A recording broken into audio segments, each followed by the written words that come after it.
Welcome, ladies and gentlemen, to the Problem Solver Politics live stream. I don't know about you, but I'm stoked for tonight. As your host, Cardin Ellis with Cody the Oracle. Sorry, that was me. Yeah. Hey, everybody. Hey, everybody. We still haven't figured out how to master the non-rough start yet, Cody. But if there's any question that we're doing this live, there's your answer right there. You know, I actually think it adds to the authenticity of what this channel is, Cody. Yeah, mistakes are good. That's what I always say. Yeah, exactly. You're totally speaking my language. So anyway, really excited for tonight. It's kind of weird. I have a very interesting feeling, Cody. I don't know if it's excitement or nervousness. This is the closest I've felt to stage fright since I was a kid and a teenager. So much is riding on this. Really? Are you serious? Like personally, No, I am personally invested in this. You know? Well, you know what? No, here's the reason why. Is because Joe Biden's been in the basement and the media's been giving him this massive alley-oop. And I was talking to a Republican running for office here in California recently, and he was just telling me how his internal polls still has Biden up 10%. And that's because he can hide in the basement. The media will run interference for him and just dog on Trump all day. And the repetitive propaganda is giving him an edge. It's not a fair playing field. So Trump needs to, hit some counter punches and outshine tonight just to make it an even playing field. You know? Whatever, man. Dude, it's like in the movies when the underdog is about to run the final race against the bad guys. This is Karate Kid versus Cobra Kai. That's typically how I describe the president of the United States of America as an underdog. In general, I'm like, the American president's an underdog. Hey, he's one of 4 branches of government, and 2 of those 4 are completely and utterly against him. 1 is with him by 10 votes. That's it. Okay. He is a victim fighting for us. I have to admit, hot take. I feel like the government's going to go out of their way to screw me over for the next 4 years, regardless of whose administration it is. I don't know if it's a hot take or not. It's a debate. People have literally placed their vote for president already. I'm not like yeah, that's general crazy. Election ballots have been cast. Like, this is a weird timing for a debate. It just feels late into the cycle. It feels like we're debating now. A lot of people have been joking around, right, about like who's changing their mind now. One thing I thought might be kind of interesting to go through. I don't know. I honestly don't know if you can handle this. Hit it. Going through this. What do you mean? If I can handle it, dude, I can handle anything, dog. No, you can't. Some things you just can't I can handle anything. Right. Allegedly, these are the quote-unquote leaked talking points from DNC War Room. So it'd be interesting to go through them. These would allegedly be the strategy. I have no idea if this is real, and I'm not saying it is. Either way, it's ideas somebody cobbled together about stuff, so what the hell. We'll go through it. I just figured the debate started in about 30 minutes, so I'm going to keep an eye out. There's been some really weird, stupid, strange reports at the last minute about this debate, which we'll see. Nonsense is what I'm hearing. I don't think any of it will come to fruition. I think the debate will go on as scheduled. Anyway, though, these are apparently going to be some of the talking points from the Democrats. So we'll go through this, take a look at this. That was me this time. And then, I don't know, we'll kind of talk about and get ready for the next upcoming thing. So these are allegedly the leaked DNC talking points. The debate fact-check toolkit, they're referring to it, November 3rd is 5 weeks away, and as Americans make their decision, millions will tune in to watch the presidential and vice presidential debates. They're wondering if this can break 100 million TV viewers, this debate. I would say no, only because I don't watch any of this stuff on TV anymore. I watch it all on streams. But I think, like, compiled eyes on the debate will probably be higher than anything. It's just from how many people are going to get their gist of the debate through 45-second Twitter clips that they watch like 30 of and go, yeah, okay. I basically saw the debate. Right? Like, it's kind of hard to quantify how many people saw. But anyway. So Legitimate point. Yeah, so let's get to some of the stuff they may say. So here are 5 ways that you can amplify facts about Trump's failed records. They follow the DNC War Room on Facebook and Twitter, or quote, retweet. I a lot of times feel like all of these like alleged like press releases and stuff are just scams to get followers for these accounts. That's true. They always say to retweet and quote tweet as much as possible. Make sure you boost our social media platforms. Yeah. They mention one thing here too, at the @Truth Twitter account. Do I have that open on here? I don't have that open on here. I have this though, and I'll do it here. So the DNC, this is a real thing. The DNC did buy @Truth on Twitter. You can see it has 208,000 followers. It joined August 2015. I believe that they made like the acquisition of the @Truth Twitter thing, because you can see this was made August 15th, and they're following two people. Who are they following? Oh, Kamala Harris and Joe Biden. I mean, this is something the DNC's put together. It's interesting. They're going to be, I think, fact-checking live Donald Trump through this Twitter account, posting something like this. You'll notice they only have 2 tweets so far. It says they wouldn't even verify us. That's funny. Yeah, there's probably some procedural issues. Honestly, it's probably F off. It's late. We're like, I'm already off work, dude. I'm not going to verify you on Twitter. Yeah. That is interesting though, because I do believe this is it's a joint project of Joe Biden and the DNC war room. So this will be interesting to watch. And then getting back to this, they go through and mentioned that. What was some other stuff? A message your constituents. This is interesting. After the debate, send an email blast. And you know what's going to be funny? If any of you guys get one of these emails. I'm going to get one of these. I wonder if I get one of these. After the debate, send an email blast to your members and constituents with facts about Trump's record on topics concerning your community. For example, subject, corrupting. Like, they literally is like, it's like a telemarketer prompt. This evening during the first presidential debate, Donald Trump said X about Y. This is false. I love that. It's like, it's just set up for you. This isn't like a Democrat only thing. This is how they do stuff in politics where they're like, they don't want people getting thoughts in their head too much. And they're like, when you're doing messaging for us, literally, you have to go word for word what we tell you. Otherwise, don't want to do that. So that'll be an interesting thing to keep an eye out. But I love this one, too. This is hilarious. This one I do remember seeing. There was a lot of thoughts. Isn't that funny? I like this, though. Write an op-ed. After the debate, keep the pressure on Trump by penning an op-ed in your local paper about Trump's lies. I love that. Like, just the power of the op-ed. I have to admit, dude, when I read a crazy headline and then I read that it's opinion piece, I just kind of go like, okay, so some guy or some girl said. Like, it's not like, I get that. Well, Charlie Kirk was asked, what do you do to become a political pundit? And he literally said, you write an insane amount of op-eds. Probably like an insane amount of op-eds. That sounds. So it's probably just also from some aspiring SJW or right-wing SJW. You know what I'm saying? Well, dude. I've written 2 or 3 op-eds, dog. Okay, but what I'm saying is, exactly. If you want to be like a Charlie Kirk or one of those stooges, I'm sure. Nah, I don't want to be a Charlie Kirk. Write op-eds that stroke. I got too much stuff to do. You know what you do? You write op-eds that stroke the ego of the people who give jobs, and you basically find out what someone who is in position to give you money and influence in a job thinks, right? Okay. And you work backwards. You're like, I'm going to write an op-ed about how anyone who believes in these things must be the most big-brained, correct person ever. And I'm going to write a bunch of op-eds talking about how if anybody out there advocated for these things, they would be so smart. And then what do you know? They like that you do that. They like that you're basically for free going around writing articles like, this guy's the greatest. He's so cool. Or she's so awesome. And then like you get favors from them. Like, wow, what a mind-blowing concept, right? Who would have thought? Legit. Who would have thought that ever happens? Some of the stuff, though, promote Vice President Biden's record. Really, is Biden's record as VP something to promote? I don't know. But anyway, here's some more stuff. Volunteer.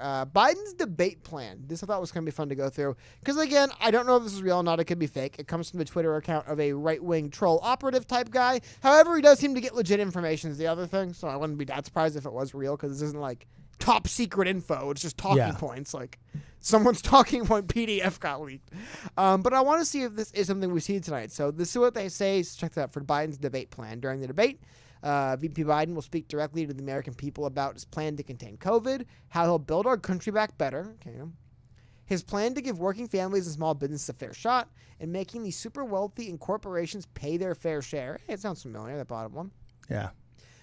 Trump needs to answer for his lies and failures. Trump lied about COVID and how deadly it is. Trump doesn't have a plan to contain the virus. 200,000 Americans have died. Okay, that's pretty consistent with what we've seen. While Trump repeats false attacks, Biden will focus on the issues keeping voters up at night. Small businesses closing and reduced hours at work. Aging parents who are especially vulnerable to COVID. How to help their kids with remote school while working. That's actually an interesting one. And that getting COVID-19 can give them a pre-existing condition. You know what?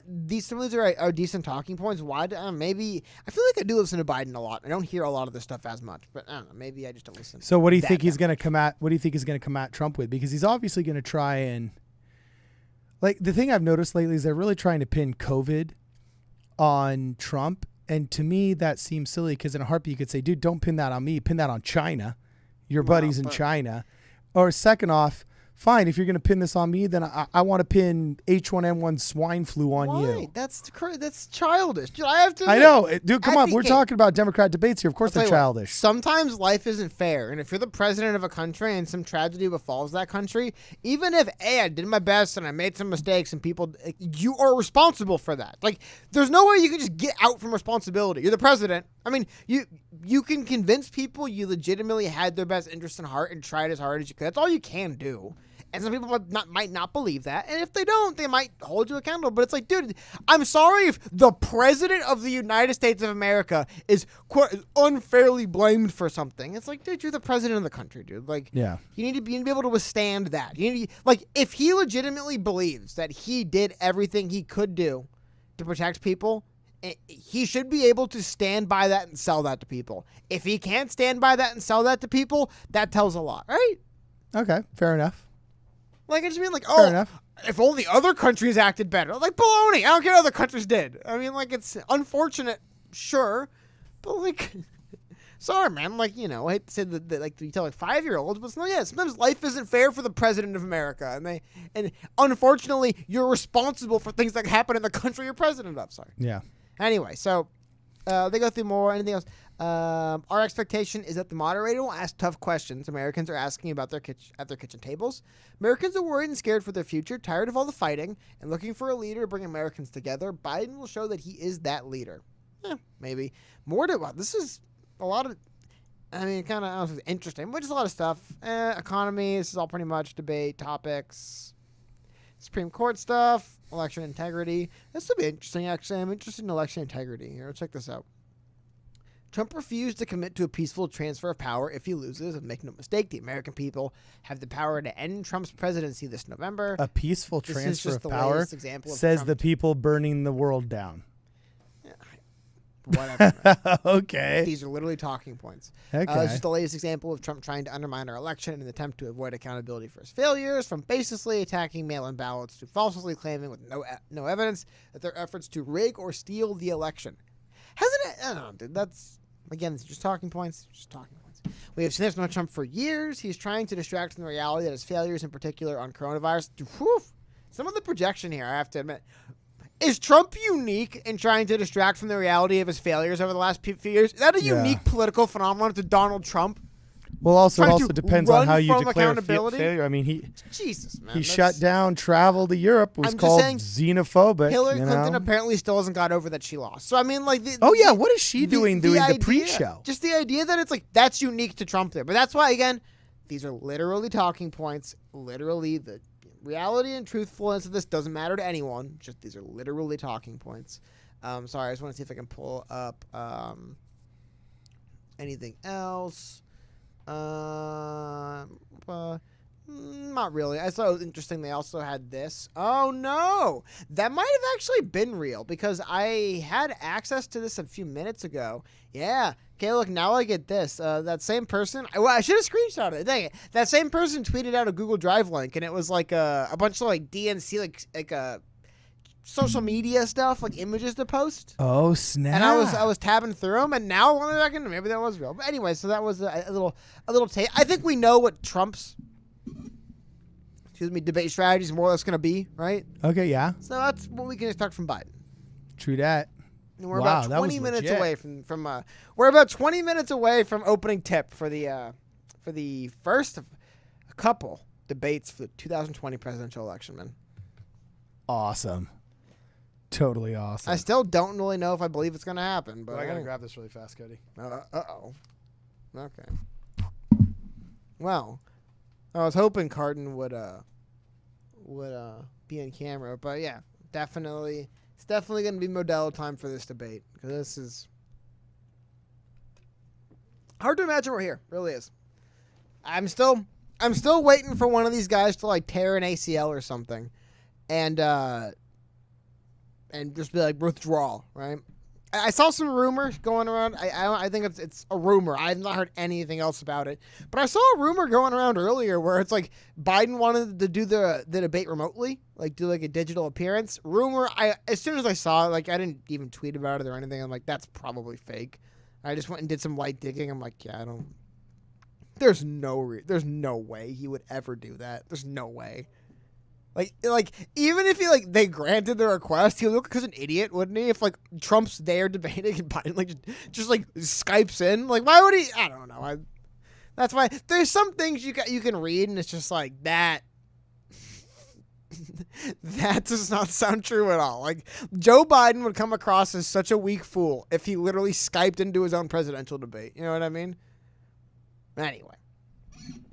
Now, hopefully for him, that isn't what ends up happening. I believe he's going to show up. I mean, it's just you look bad if you don't show up and the other guy does.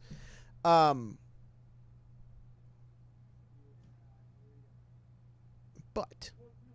sorry, I'm looking at some of the stuff coming up here. It is weird to think, though, that we're going to get... the Trump-Hillary debates were something else. I mean, they really were interesting. They were kind of more than a show. I was see if I can pull up just some clips. Just the way they circled each other. Here's the thing. I guess that's something else we can go over. So the crowds are going to be considerably smaller for, coronavirus reasons. Now, apparently, even a couple of 109-year-olds can get together to have a presidential debate. They can have fans. For some reason, God forbid the NBA Finals have any fans in the stadium when one of these teams wins a championship. God forbid. Oh, man, imagine the humanity of that happening. Even those fans, football stadiums, fans in debate halls, fans in rallies. Sorry. But it's going to be a limited attendance. There won't be very many people there. And per tradition, both candidates had their kind of symbolic people they're inviting. So we'll go through and see who Trump and Biden are symbolically inviting to this debate. And honestly, there's something in here I hate to see, and it kind of worries me. So I'll go through this. Mention that President Trump and former they call him Democratic presidential nominee Joe Biden instead of former VP Joe Biden. Makes no difference. Have invited a number of symbolic guests to join them at Tuesday night's highly anticipated debate. Great. Here we go. So among the Commander-in-Chief's guests are Alice Johnson, a criminal reform advocate who was serving a life sentence in prison when Trump commuted her sentence in 2018 under lobbying from Kim Kardashian West. That did happen.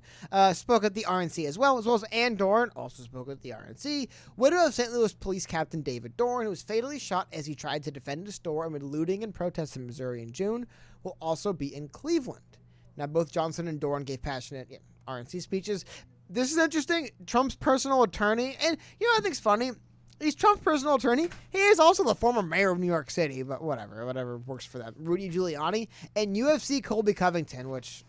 Talk about how stupid the culture war is. There was literally a UFC fight that was BLM versus Trump. Anyway, Colby Covington have been invited to the first face-to-face matchup. Also, it appears that we have people like Rep. Jim Jordan, Ivanka, Trump's daughter, a couple other Trump people. They go on. Now, here we go. Coming up for Biden. Now, Biden has tapped guests including a Kristen Urquiza? Probably got it wrong. Interesting. Whose Trump-supporting father died of the coronavirus in Arizona in June. She also gave a speech at the DNC where she said her father was healthy but described as trusting of Donald Trump as a pre-existing condition. Okay, wow. Gurney Green, small business owner from Ohio, and James Evanoff Jr., a member of the United Steelworkers Union, will also be in the crowd at the scaled-back affair. So, okay. It appears Biden's guests are a little bit more average people than Trump. It's interesting, but I don't know. Trump also likes to kind of show the showing up angle of it too, but not a huge deal. Just a little bit more interesting than normal, I would say, because there's less people in the audience. So this is going to be making up a fairly large chunk of people in the audience. Yeah. I almost wonder if there's going to be a trick up Trump's sleeve. I mean, it was absolutely brutal when in that, was it the last debate or the second to last debate where Steve Bannon, it was after the revelations of... Steve Bannon? No, I think it was the last debate between Donald Trump and Hillary Clinton where it was right on the heels of the video of the grab him by the pee, or I can't remember one of the sexual scandal allegations, but Trump's name was mud in the media that week. And they very craftily had gotten all of Bill Clinton's alleged rape victims to show up and be in the stands so that when the press corps came to go and ask him, he's just surrounded by Valkyries that just want to go after Hillary's husband. They start asking Trump questions and he just sat there. And then sure enough, all these ladies said, why don't you go ask Bill Clinton that? They mentioned this, yeah. Trump made waves in 2016 when he invited 4 women who accused Bill Clinton. Yeah, so I'm wondering though, like, but see, that was a defensive maneuver on behalf of Trump. That was a defensive maneuver because he knew the media was going to attack him. So right now he knows that he's fighting an uphill battle. You don't have the media on your side, and you got to pull a showman's side trick in order to sidestep the media disadvantage. So of course Joe Biden's coming in with a sob story of X, Y, or Z thing. Of course Joe Biden's coming in with a failure story of X, Y, or Z economic thing. You can always cherry pick somebody who's on the underside of any situation. Okay? But what's this like sideshow that Donald Trump's got planned to get around that? Because it was a sideshow that bailed him out last time. It was a sideshow that probably won him the presidency.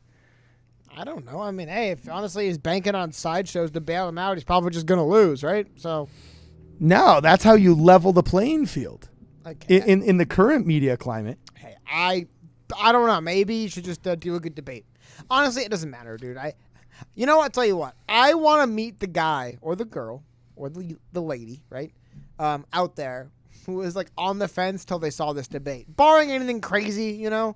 Like if one of them like eyes roll back in their head and they start speaking in tongues, okay, that might cost them an election. But like if they go out there and just be their, not want to say boring, but just if they go out there and do what they do, like I want to speak to the person who's like, well, my mind's changed. That was a big debate for me. Okay. I mean, this is really just performative in the first place. Debates are almost always performative. This debate feels even more performative than usual. Okay. Okay, I could see that, but I don't think that advantage is Biden. I don't think it disadvantages him. Is there anyone who's going to be like, wow, I thought Biden was going to be more of a showman than this? No, like, but, what? Like, no, because I don't think Biden's a showman. What do people expect? Biden's a very good retail politician. Like, he does have his charisma. He does have his very smooth-talking, personable, handsome. That's definitely waned in the past couple of years. But he's a very agreeable guy. And I don't think necessarily the exact rough and tumble nature of a debate shows off those strengths of his. I think his strengths are probably a little bit more interpersonal. But remember during the primary, there was multiple debates. I think there was multiple. I remember I for sure said I thought Biden won this, and I think you as well. A couple of them during the primary, it was like, yeah, it looks like, Biden. Now it was a little bit of a stacked deck, so to speak. I mean, Andrew Yang's microphone would be turned off, and they wouldn't, and there'd be a bunch of idiots yelling over each other for screen time. Kind of helped Biden look better, but aside from that, though, like he's done these before, man. He's been doing this for 50. Put a 1 in chat if you were alive when Joe Biden was not an elected official. Put a 1 in chat. You're ancient. You're a boomer. If you were alive when Joe Biden was not an elected official. You literally, there's only like. So you think this guy's ever seen a debate before? You think he's ever done this before, right? So yeah, but what are Senate debates in a safe seat? Let's be honest. He's been the senior. What are VP debates for 2 different elections? I don't know. Didn't he even do presidential elections for a couple of his failed bids before this? I mean, didn't he do a couple of debates for his couple of failed bids? Yeah, I'm sure he's done. I don't know. To me, this seems a little bit different, though. Just seems a little bit different, but Oh, someone said the last 4 years count. Aside from the last, yeah. We'll call it. Everybody gets like a 10-year honeymoon after president, where they're still like pseudo elected. Yeah, that's my cop out. Fair enough. But still, I believe you'd have to be 47 years old, 47 years of age or higher to have been alive before Joe Biden was first elected to Washington. I believe. Crazy, man. I mean, the oldest of the Gen Xers. I think he also has some experience. It's the point there. Okay, it's legitimate. In sports, they have this concept of the crafty veteran. Yeah, they're not quite as fast as they used to be. They may not have quite the athleticism, but they're crafty. They know the angles. They know the moves. They know what you're going to do. By the way, in basketball... He probably knows the angles, knows the moves. Dude, that was my dad for 30 years, dude. That was my dad for 30 years, and it was so frustrating.